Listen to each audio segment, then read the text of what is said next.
And for today, I would like to finish the topic about static variables, and then I would like to review very quickly some defining accessor methods that might be useful for lab test 3 for this week. Okay, so everybody got a chance to review.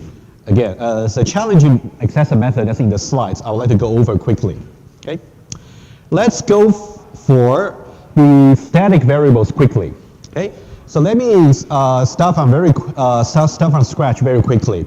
We want to know when you want to use static variables. Here's the principle. You use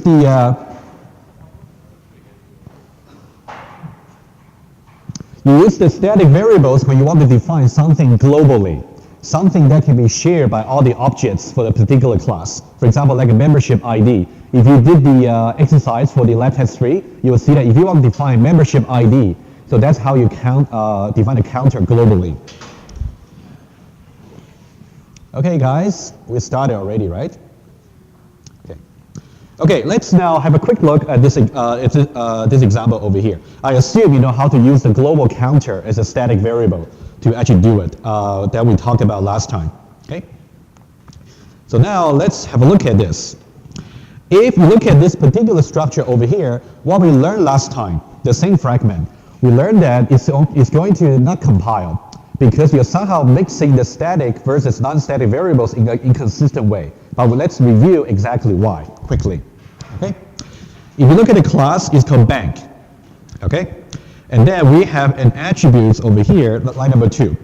We declare the attributes branch name, and then to be also non-static. As you can see, this is non-static, which makes sense. Basically, you want to say that every bank object has their own branch name. It could be the CIBC in woodBy or the CIBC in Markham, right? Depends. Okay? So far, so good. We also see that there's another one over here, line number 3. We are declaring a next account number over here. It's pretty much like the global counter we talk about when we talk about static variable. And this one here is static. Okay? You can see this variable here is static. So now we got a mix of static versus non-static in our class. So what we want to make sure is we use them, if you want to use them together, use them in a consistent way. Okay? So now let's have a look at where we are trying to mix the use of them. First of all, we have a method over there. It's called useAccountNumber.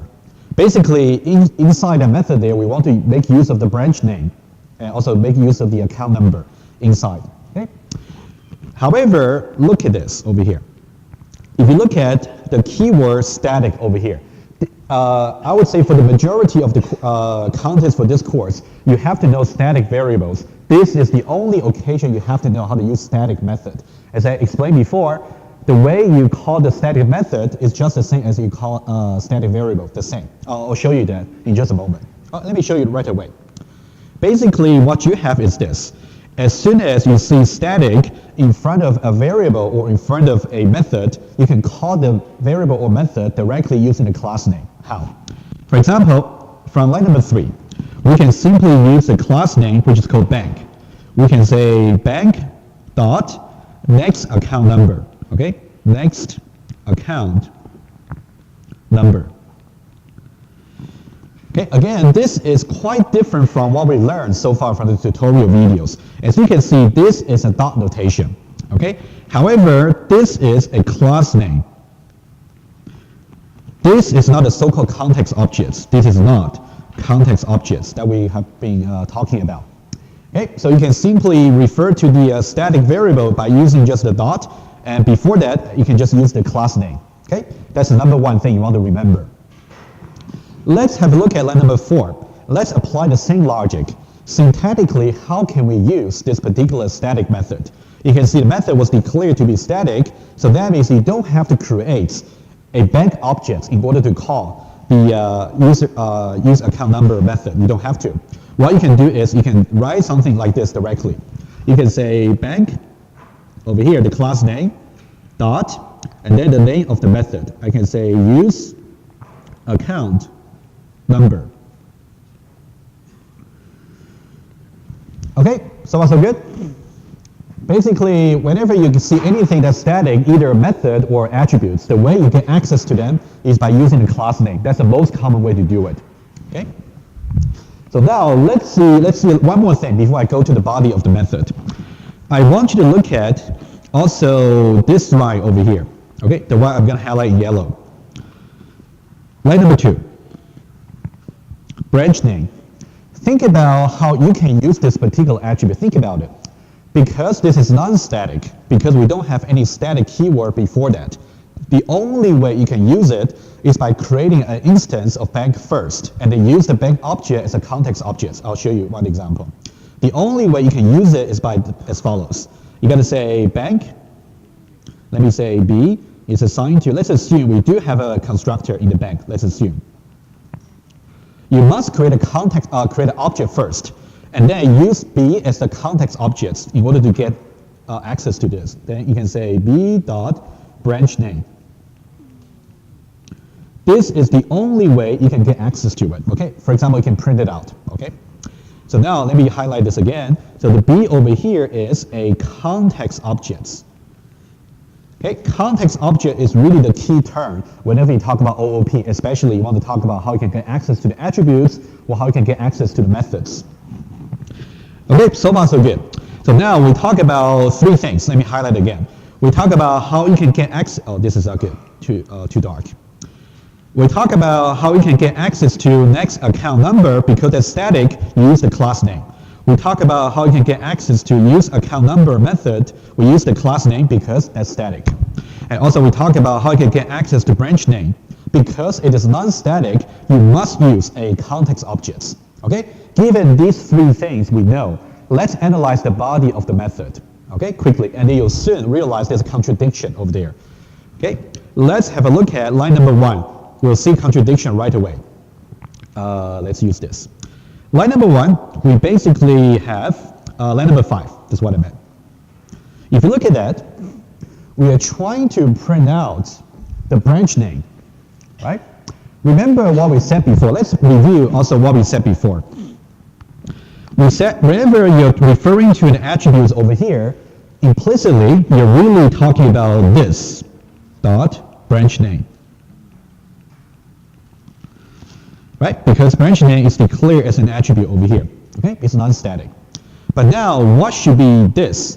This could be, for example, if you try to call the method with a context object, you say B, that'll be okay. Right? You can just pass the context object, replace every occurrence of this by B. But now, what's the problem over here? The problem over here is as follows. When you are trying to call this particular static method over here, you could have done the following way. You could have simply say bank dot use account number over here. In that case, in some way you're trying to replace this over here by bank in some way. However, that is inconsistent because the only way for you to get access to some non-static variable is by using some context objects. But now you're simply using bank. Bank is just a class name. It's not really an address of some valid objects in the memory. So this is where the inconsistency comes from. So it wouldn't compile. Okay? Let me write it down very quickly. You can see the more detailed description on the slides. I'm just trying to illustrate to you on the iPad quickly. Okay, so you can see that the bank over here does not store valid address of bank objects. Okay, so not compile. As I mentioned before, if you try this fragment of code in Eclipse, what you will see is a error message like this. They will say you're trying to use a non-static variable in a static context. Okay, that's what you will see. But from the Eclipse, it does require some understanding about what's going on here. So that's why I'm trying to explain to you here. Okay, this is a very quick recap of what we discussed last Wednesday. So now the question is, how can we fix this? Okay? There are two possible ways to fix this. I'll show you both. However, which way is more appropriate is up to your judgment. In this particular case, we can judge one way should be more appropriate than the other. Okay, let's have a look. Let me go back to the same fragment of code. Okay, just the same. Okay, what I will do is I'll show you two possible fix. Fix number 1, I'm going to use orange. Fix number 1 is very easy. We simply say we get rid of this line. You simply get rid of it. Okay, that's a fix number 1. Fix number one, it simply eliminates all the non-static variables from the static methods. After we have done fix number one, all we got is this line over here, which means we are trying to refer to this particular static variable over here inside the static method. That will be okay. So the golden principle for you to remember is whenever you want to refer to any variable inside a static method, use static variables only, not non-static. Okay? That's a fix number one. So now what about fix number two? And then let's talk about the two possible fixes, and then let's judge to see which one may not be appropriate. Okay, let me just paste that quickly over here. Okay, so now for fix number two, I'm going to use, let's say, red. Okay, for fix number two, how can we do it? So let's think about let's say we don't want to get rid of this particular line. We want to keep the branch name over here. However, because branch name is non-static, that's where the trouble comes from. What about we declare that to be static? Okay, so that means we can go back to line number two over here. So I can simply add static over here. So the only thing I changed in fix number two, I'm adding something. In line number two, I simply say static string branch name. Okay, after this will also compile. Okay, so now fix number two. I want to change all the non-static variables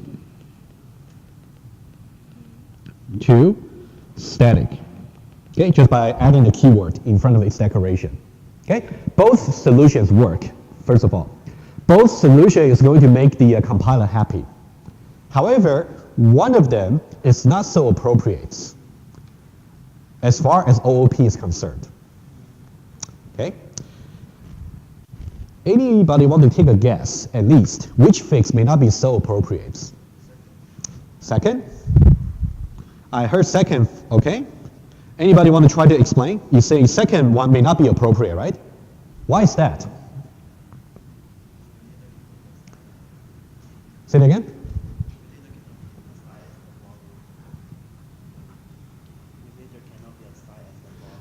Well, you can still define mutator method for the static variable. That's not a problem. Okay. Let me give you a little bit hints. The answer is correct. Fix number two is not appropriate. Let me write it down first. Okay. Fix number two over here is not appropriate.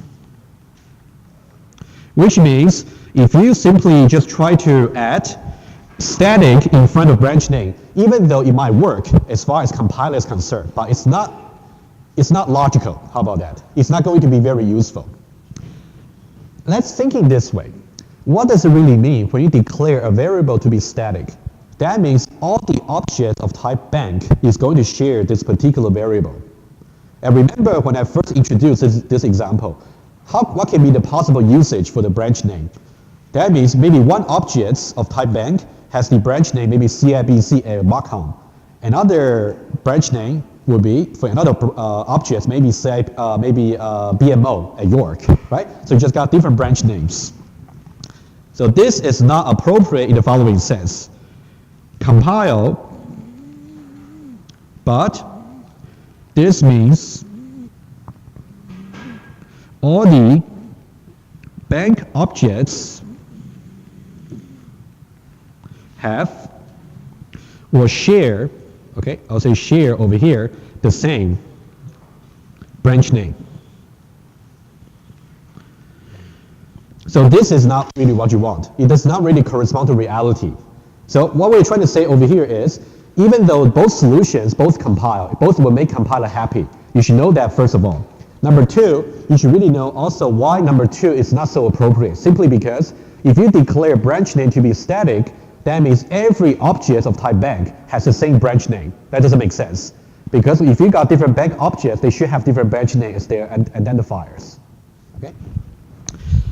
And fix number one seems to be more appropriate in this particular case, right? Again, it's really up to how you judge the application you're trying to develop. Any question about this? So this will be our last discussion about static. Okay? Questions? Okay. good. Again, if you forget about exactly how the static variable really works, this is what you have to remember, the minimum. Number one, static simply means global. All the objects of a particular type share that particular copy of the variable, as opposed to non-static. Okay? And number two, if you want to mix the usage of static and non-static, you've got to be careful to run into this kind of trouble. Okay? And then number three, you want to know how to fix them. Okay? Okay, so now we are done with the static. I would like to do the following. Okay. I would like to go back to this particular example over here because that's the programming pattern you are required to use for your lab test 3. Okay, I want to review that very quickly. Especially also for your best interest, I'm going to show you also a method that's quite challenging to define. Okay, hopefully you can also get more insight from this particular method here. Let's do that. Okay, it might take long, but I think it's worth the time. Okay. Let's say we already got a point class, two-dimensional point. We got x and we got y, easy ones. Okay, and let's say we have a class called point collector. Okay, let's have a quick look. We actually have done this already like 2 or 3 classes ago, but now I'm just trying to continue from there. I'll bring you to the context. Let's say we have a class called point collector. And then we have 2 attributes over here. Remember, in your lab test, you're not allowed to use any Java collection library. All you are allowed to use will be the primitive array, like in this way. Okay? So let's say we declare the points, which is an array of points, right? Every slot in the points array stores the address of some point objects. We have emphasized this over and over. And then the NOP. NOP over here is really important. It tells you, number one, how many points have you stored so far in the collector? And number two, if you want to store another new points, NOP tells you where the index to store this particular new points, right? We keep mentioning these 2 points in the tutorial and also last time. Okay, and then we can also define the constructor over here, and then the number over here, 100, you will definitely be given what that number should be in the lab test or in the exam. Okay, and then we talk about how you can execute this add points method here last time. Okay, so now what I would like to do is to introduce a new accessor method. Before that, let me tell you where we begin. Okay, that's exactly the pattern I just talked about. Okay, let me just highlight very quickly. So we got the points array, we got integer counter, and also we got a mutator over here, add points, and also we got this particular constructor. Okay, that's what we assume we have. And last time, what we did was we tried to create a new point collector object called PC. And then we tried to add points, 1, 2, 3, 4. 4 possible points, right? It's 3, 4, minus 3, 4, minus 3, minus 4, and 3, minus 4. 4 different points, okay? Okay, that's what we got last time, okay? Eventually, you would have stored 4 point objects in the collector. So that means eventually you will say PC.NOP will become 4, okay? Now, let's now go to basically the same thought over here, but now I already draw some diagram here. Let's start from there, okay? Let me just show you very quickly. So basically, you have your point collector objects over here, and it's pointing to this particular point collector objects. NOP currently is simply just 4, which means if you simply want to run a loop to go over all the points objects, you should really use NOP as the upper bounds, not the length of the array, right? We also explained that in the tutorial. And also we got this points array, which is pointing to this particular array. It's going from 0 until 99. And because so far we only store 4 objects, so that is why you can see position 0, position 1, position 2, and position 3, right? These are the 4 point objects we have. That is more like a memory conceptualization you should have, okay? Let's see what we want to do in the new accessor method. So this is the whole code. I want to just show you on the slides quickly the steps that's involved, exactly what we want to do, okay? And then I'll go back here to trace it quickly, okay? Before I do that, let me tell you what we want to do, what we really want to achieve conceptually over here. I want you to pay attention, first of all, to the header of the method here. Get points in projection number 1. Okay, you learned about the linear algebra or just very, very easy arithmetic in the 2-dimensional plane. Okay, Basically, you can think about so far we got 4 different points. We got 1 point over here in the second quadrant, 1 point in the third, 1 point in the fourth, and 1 point in the first, right? In each of the quadrants, it happened to be the case. What we want to do, when you call this particular method, right? All the points have been collected inside this particular collector, conceptually. What we want to do is we want to collect all those points that actually sit in quadrant number 1, which is over here. We want to collect all the points in this case. In this case, the only point we should really collect would be 3, 4, because the x is positive and y is positive, right? But now, of course, once we explain this to you, you want to also try to think about yourself, how I can make, what if I want to collect all the points in both, in either the first or the third quadrants, right? You just need an easy disjunction operator to actually help you, okay? But let's focus on something that's simple. Eventually, for this particular example, I want to return just a single array, okay? You can see the return type over here is an array.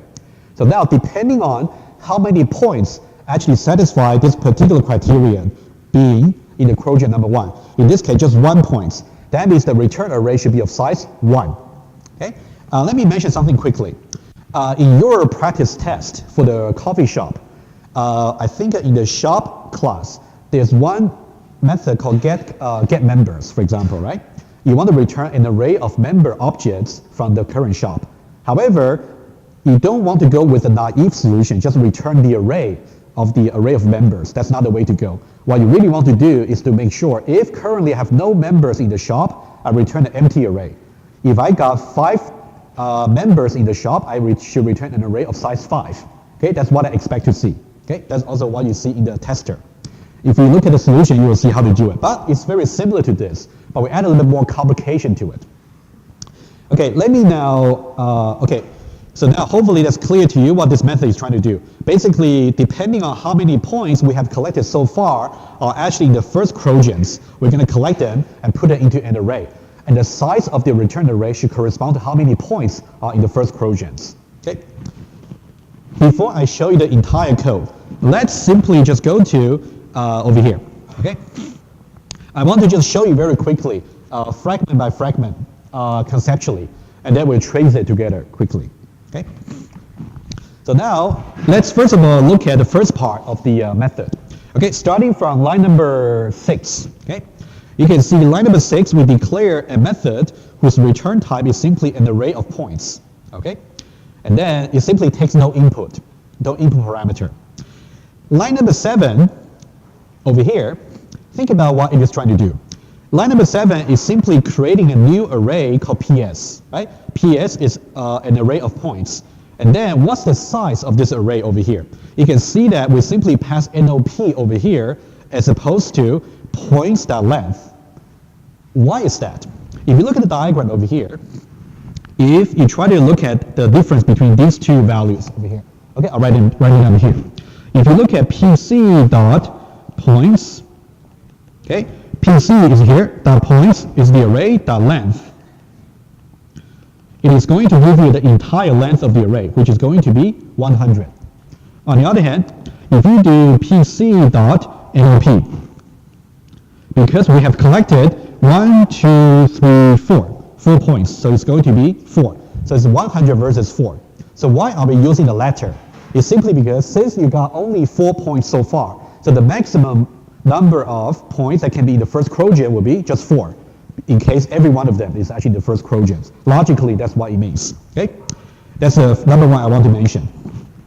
Okay, so once we create this particular array, however, notice one thing. When you review this particular example here, PS is not the eventual array we want to return, because as you can see, NOP is only 4, right? However, eventually we want to return an array of size 1. Because only 1 point should be collected, right? So we still got a little bit of massaging to do a little bit later. That's why this method is more complicated than others. Okay? And then line number 8, this is important. We are using an extra integer counter to let us know how many points exactly are in the first quadrant. To start with, just 0. So we're going to go over all the store points from 0 until NOP minus 1. And then for every point, we're going to see if the particular point is in the first quadrant. If it is, we just increment the count by 1. Okay? Eventually, once we are done, the count can remain to be 0, in which case we need an empty array. It could be 4, in which case we return an array of size 4. Okay? That's kind of the logic. So now let's go a little bit further. So now line number 9 to line number 11. Okay? This is somehow very similar to how you calculate, let's say, the GPA for your student management system. Very similar. Basically, what you have to do is you have to say, line number 9, I start a loop counter initially to be 0, and then I is less than NOP, right? Remember, the upper bound for you to go over all the store points should not be the length of the array. It should not. You might run into null pointer exception. Okay? That's something we also explain over and over in the video. Okay? So now we go over all the store points, and then we simply try to see if the points itself has the x larger than 0 and y larger than 0, which means it's in the first quotient, right? If it is, we're going to somehow store the points inside PS and then increment the count by 1. Okay? I'm going to show you exactly how this will run in just a moment. Okay? So after this, we need a little bit more. Okay? In line number 12, this is critical because you can see that we are creating a second local variables of type array. Line number 7 is just to create a new array, right? But that's not going to be returned eventually. But line number 12 is just another array that's going to be returned eventually. That is why you can see the size of the array over here is count, right? You can see line number 12 is count. And what should the count be in our particular example? It should be just 1. Because if you look at our points over here, we're basically going to go over the array, index 0, and then index 1, index 2, and index 3. So these are the 4 points we're going to go over. Which point is going to satisfy this particular condition over here? P.x larger than 0 and P.y larger than 0. The only one is over here. Actually, we are lucky, just the first one. The first one is the only point that is going to satisfy that. So that means only this point should be included in the array to be in return for the method. Okay? So now if you go back here, the count will just be 1. In that case, Q1 points will just be of size 1. But now, just by doing line number 12, it's not enough. Because you're just creating an array of the right size. But what about the contents of the array? As you can see, just from line number 12, every slot in the array for Q1 points will just be none. They are simply initialized to be default values. So we want to do one more. So what we got to do, basically, is to go over the array again. Okay? Because the PS over here, as you go through the code, I'll go through it together with you quickly. The PS is actually going to store all the points that's in the Q1 points. That's in the first quotients. However, we want to make sure we're going to get rid of all the null slots from PS. Okay? That's why we simply run this particular loop. And now we got a lower bound, upper bound being count. Okay, over here. Notice one thing. For the first for loop, we're using NOP as the upper bound. In the second loop, we're using count as an upper bound. When you study for that, ask yourself why, and try to convince yourself. Okay, and then we do some simple assignment to store the points, and then eventually, what we return is a Q1 points. It's a very quick walkthrough of the code. Now, I'm going to just go back to the code on the iPad and then visualize everything to you. Okay, quickly. Okay, I think this one is rather challenging, but I think you're required to know. If you want to know more about exactly how things will go in the written form, you're also required to read this PDF over here, right? That's also referred to you in the lab number 6. Okay, it's a PDF link over there. Let's now go back to this guy here. Okay, so what I will do is I'm going to trace the code together with you quickly. Okay. First of all, you can see that, let me just show you one more thing before I start tracing. You can see from this particular fragment over here, the green part, is the tester, basically. It's showing you how you can call this particular method. If I have PC being point collector, the context objects, if I say getPointsInQuodrantI number 1, okay, I don't need to pass any argument over here. That's how I use it. And then it's simply just going to return an array of points. And then I simply store that into a points array.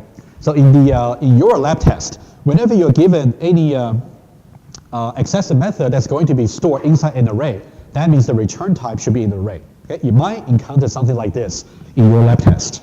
Okay? So now, after that, we're just going to check to see if it's of the right size and also the count is right. Okay, let's try to trace it quickly. Okay? So what I would like to do is this. Let's now trace line by line. Line number 1, we simply create PS. Okay? So now we know that NOP at the moment is simply just 4. So that means we're creating a new array over here. Okay? And then we simply just do exactly 4 points. Okay? So the way I drew it was wrong. Okay? Let me fix that quickly for you. Okay? Let me fix that. So that should be 0, 1, 2, and 3. Okay? PS is simply of size 4 because we know that at the moment NOP is simply just 4. Okay, we're just creating 4. Again, the rationale is since you store only 4 points, how many points maximum can be in the first quadrant? 4, right? If you have stored 100 points, the maximum should be 100. If you have stored 59, it should be 59. Okay. So after this, let's go for another one. Next line. If you try to do this, you try to initialize the count to be 0. Okay, I'll put 0 over here. Okay, count is now 0. And now, what I would like to do here is this. Now, let's run this particular loop. We're going to go from I starting from 0 until NOP, which is 4, which means we're going to run 4 different iterations, 0, 1, 2, and 3, right?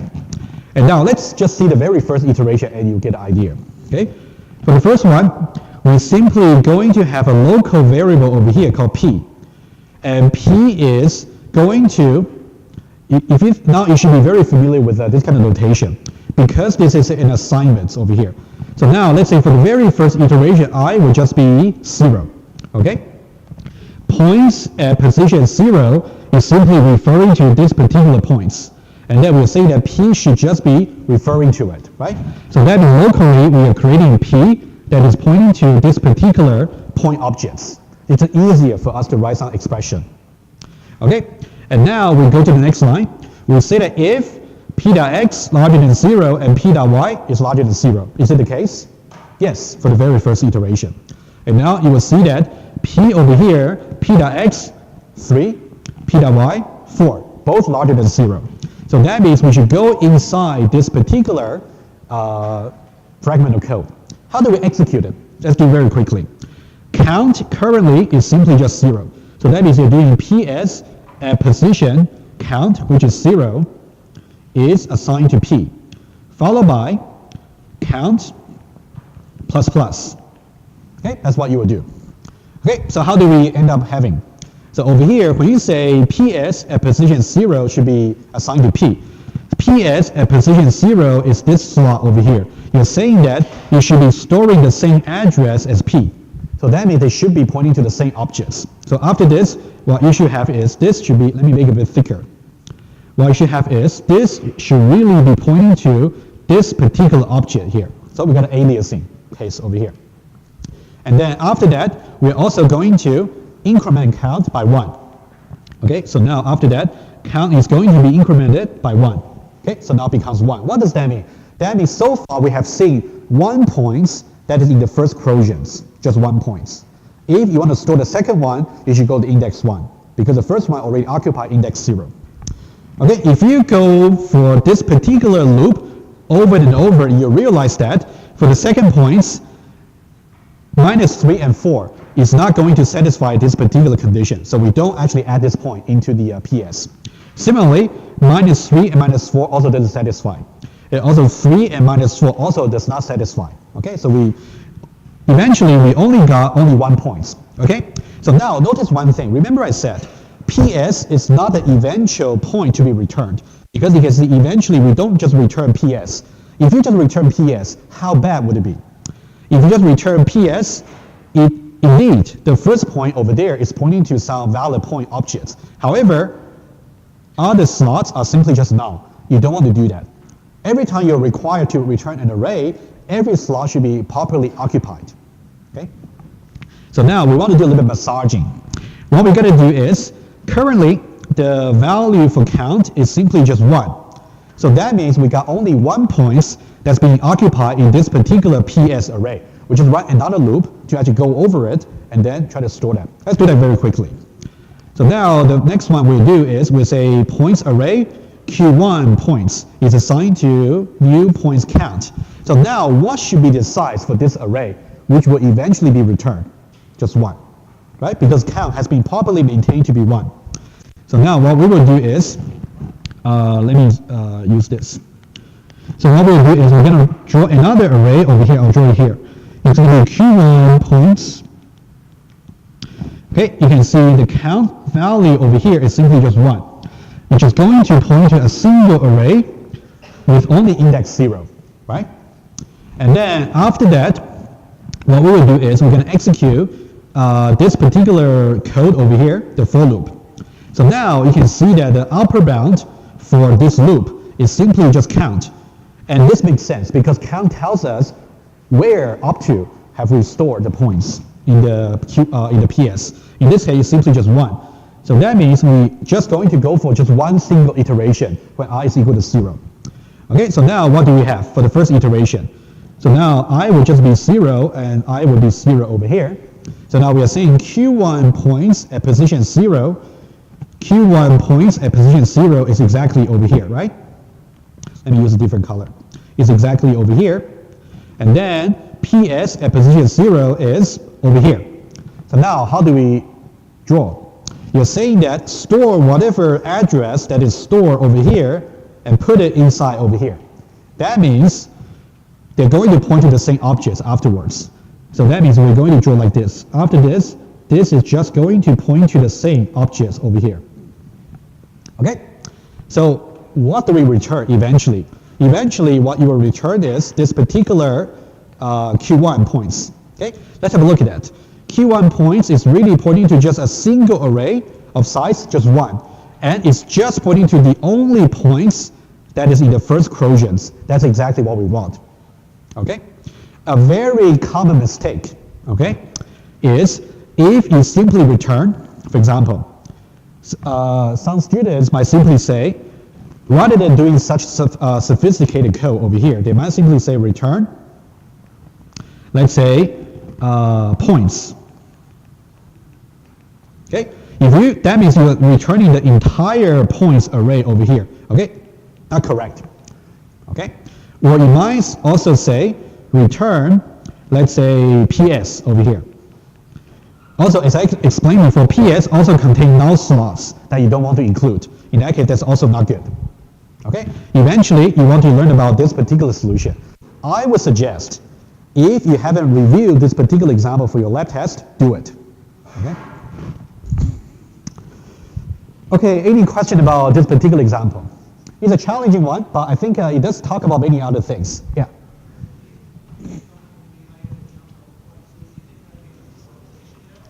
Okay, speak up a little bit, so I just cannot follow you.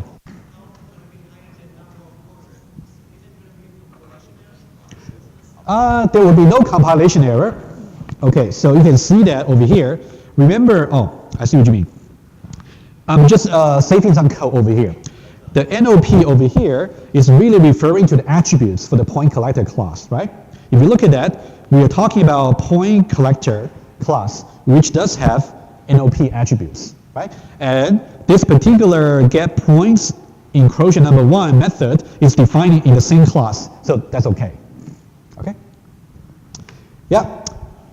If you want to see more illustration in the written form, you can definitely refer to this particular PDF. Okay? Any questions about this example here? Okay. Let's now do a little bit more. Okay, we got about 10 minutes. Okay. I would say we do the following. Let's do one more quickly. Okay.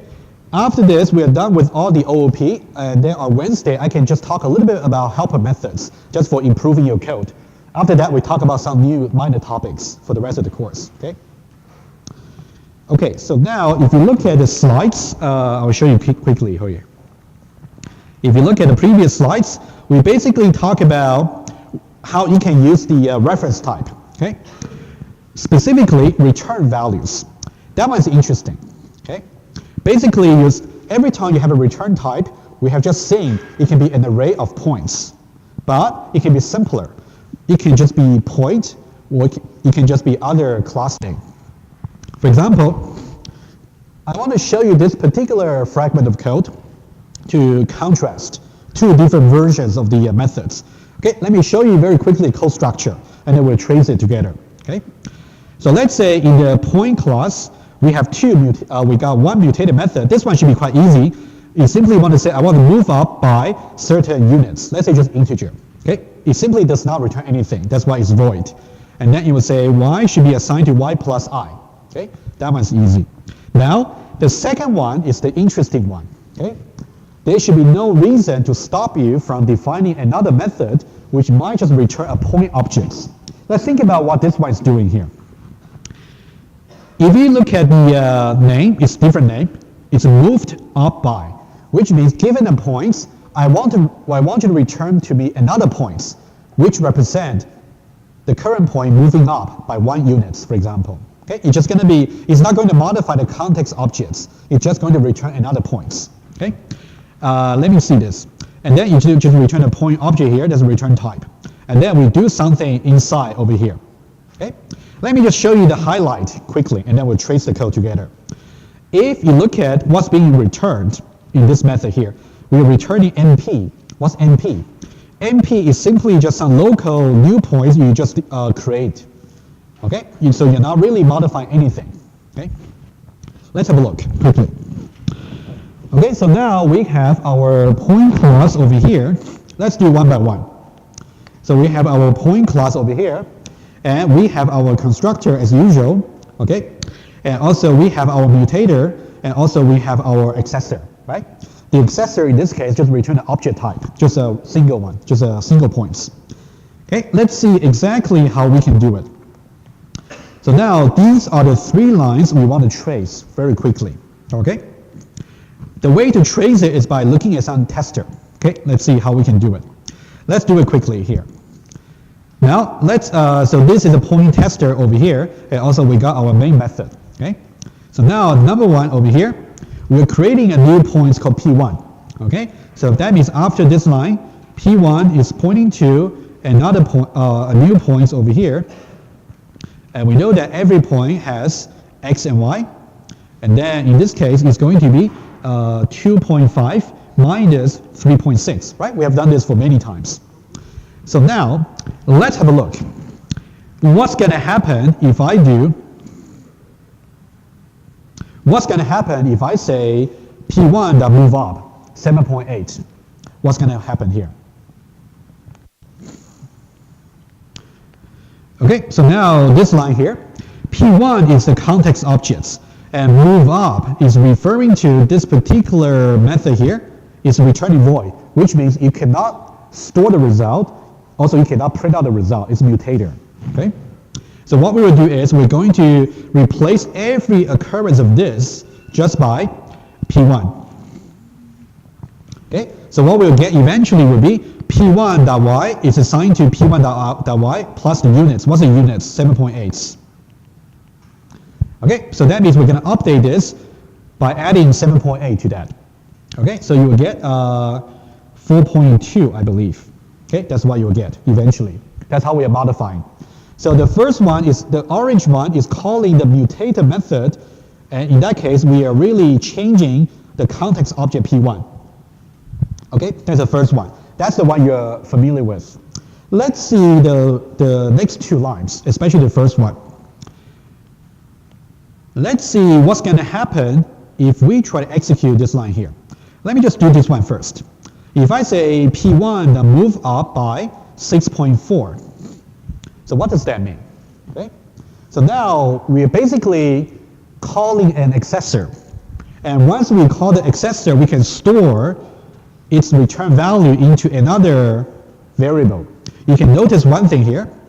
The type of the variable here simply matches the return type for this particular accessor method we are calling, right? They match. Okay, that's why they compile. So now we want to see exactly how we can execute this method call here. Okay, let's see. What this will do, First of all, every occurrence of this is going to be replaced by P1, right? Let's try that. So now you can see if you go to this particular method here, every occurrence of this is just going to be P1. Okay, and also this is P1 over here. And then every occurrence of the units will be 6.4. So this is 6.4, and this is 6.4. Okay, we're now ready to actually trace it. So now, if we go there, let's see the first one. The first one. So how do we trace this one? We just create a new object, right? Since we got a new keyword. We're simply getting MP is simply pointing to another point objects over here. And also we got X and Y. So now what should be the value for that? It should be P1.x and also P1.y, right? P1.x is 2.5. P1.y was just modified before, right? It's 4.2. Okay, so far so good? That's the MP locally. Okay? But eventually we're going to return MP. Okay? So now what we get is, let's go to the final one. So now we are calling the mutated method on MP. You can see MP and P1. MP equals P1 will just give you false. They are not the same. So modifying MP is not going to affect P1. Okay? So now if you say MP move up by 6.4, you're basically just modifying the Y attributes over here by 6.4. So you will simply get 10.6, something like that. Okay? Just by adding some value to that. So now, finally, we are simply just going to return MP. We're going to return the address that is stored in MP. And notice that whatever that's returned by this particular method call is going to be stored in P2, right? What does that mean? That means P2 over here is simply just going to store the same address as MP. And then P2 is now going to point to the same objects. Okay? That's what's going to happen. Finally, if you try to trace this particular line over here, if you just say P1 equals to P2, it's quite obvious. P1 is referring to this particular object that we originally created, and P2 is referring to this particular new object as well. Remember where we created this new objects? It was exactly from inside this accessor method because we're trying to create a to return a new points. Okay, so this will just give you false. Okay, so I think once we understood the return type being either a simple class like a point, or it can be an array of points. So I think now you can do very expressive OOP already, okay, by using these. Any questions?